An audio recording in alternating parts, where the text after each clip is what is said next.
Good morning student, welcome to TSN school, class 3rd, subject English grammar.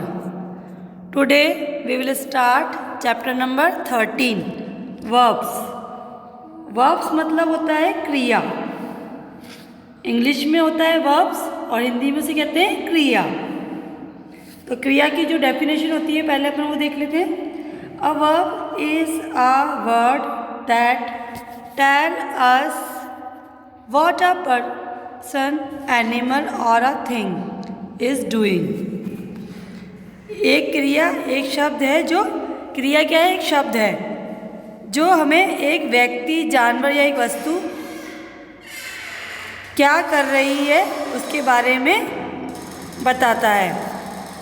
It describes an action, a fact and a happening. इसमें एक क्रिया, एक तथ्य और घटना का वर्णन है. We do many actions every day. हम रोजाना यही क्रियाएं करते हैं. Many actions also happen around us every day. कई क्रियाएं हमारे आसपास भी होती है.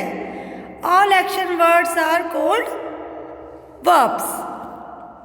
सभी क्रियाएं शब्दों को क्या कहते हैं? अपन क्रिया कहते हैं. आपने देखा कि क्रिया क्या होती है? क्रिया होती है कोई भी कार्य को करना.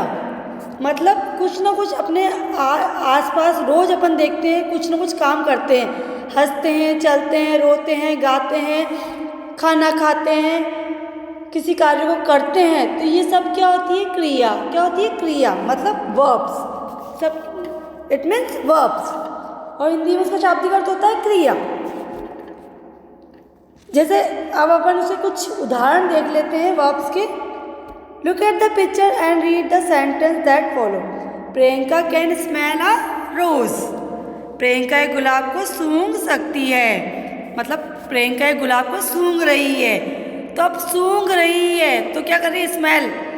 सूंघ रही है तो ये होगी प्रियंका की क्रिया. क्या हो गई ये क्रिया? प्रियंका क्या कर रही है? प्रियंका कैन स्मेल अ रोज मतलब गुलाब के फूल को सूंघ रही है. सेकेंड है the lion roars loudly. The lion roars loudly.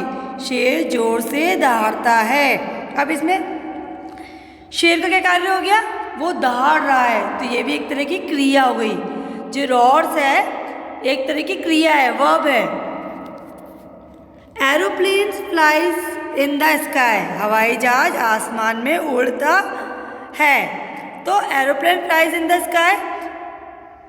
Flies मतलब उड़ना, ठीक है ना. तो हवाई जहाज आसमान में उड़ता है तो ये आसमान में उड़ता है ये भी एक तरह की क्रिया हो गई. The bird sing sweetly.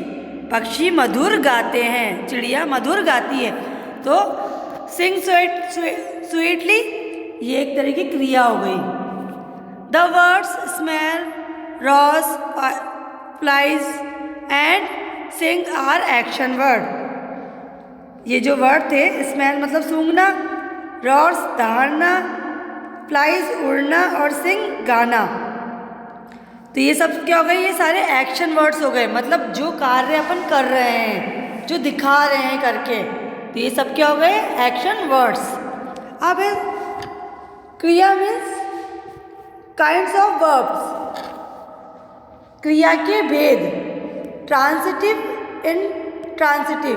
Transitive होता है सक्रमक और इनट्रांसिटिव होता है आक्रमक. ट्रांसिटिव होता है सक्रमक. इट मीन्स कोई कार्य किया जाता है, जैसे उस पर किया जाता है. इनट्रांसिटिव आक्रमक क्रिया होती है जो एकदम की जाती है. तो इसके जो कुछ सेंटेंस अपन देख लेते हैं. Sam is flying a kite. Sam एक पतंग उड़ा रहा है. Vanshika is reading a scooter. Vanshika scooter चला रही है. The baby is weeping. बच्चा रो रहा है. The sun is shining. सूर्य चमक रहा है. In sentence 1 and 2 action move from subject to object. जो सेकंड, फर्स्ट और सेकंड थे, फर्स्ट और सेकंड क्या थे आपके? Transitive verbs.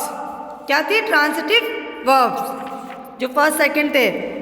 और सेकंड, थर्ड और फोर्थ इंट्रांसिटिव वर्ब। तो in sentence 1 and 2 action move from subject to object.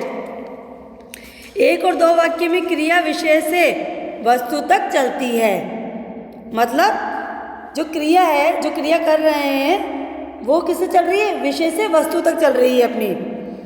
In sentence 3rd and 4th the meaning of the sentence is complete even without an object. 3 और 4 वाक्यों में वाक्य का अर्थ किसी भी वस्तु के बिना भी पूरा किया जा सकता है। मतलब किसी भी वस्तु के बिना अपन उस कार्य को कर सकते हैं। जैसे द बेबी इज वीपिंग, बिना वस्तु के ही हो रहा कोई कार्य। वो रो रहा है, बच्चा रो रहा है, तो किसी भी द सन एंड शाइन, तो सूरज चमक रहा है, बिना वस्तु के। A verb which requires an object to complete its meaning is called a transitive verbs. Sentence 1 and 2। जो एक क्रिया जिसके अर्थ को पूरा करने के लिए किसी वस्तु की आवश्यकता होती है, उसे क्या कहते हैं? सक्रामक क्रिया कहते हैं। जैसे वो 1 और 2 सेंटेंस था अपना। 1 और 2 सेंटेंस कौन सा था? Sam is flying a kite. तो फ्लाइंग अ काइट मतलब काइट क्या हो गई? एक वस्तु हो गई। और वो लड़का मतलब सैम पतंग उड़ा रहा है, तो पतंग एक वस्तु हो गई, तो सैम उसको उड़ा रहा है, तो वो क्रिया कर रहा है, एक तरह उड़ाना क्रिया। Vanshika is reading a scooter, तो स्कूटर भी एक वस्तु हो गई। वंशिका क्या कर रही है? स्कूटर चला रही है, तो ये बिना वस्तु के कोई कार्य नहीं हो रहा है, तो ये हो गया ट्रांसिटिव वर्ब्स, सक्रामक क्रिया। और a verb which does not require an object to complete its meaning is called an intransitive verbs. Sentence 3rd and 4th। इसमें देखो the baby is weeping, the sun is shining, तो ये बिना वस्तु के कार्य किया जा रहा है, तो ये हो गया इंटरसेटिव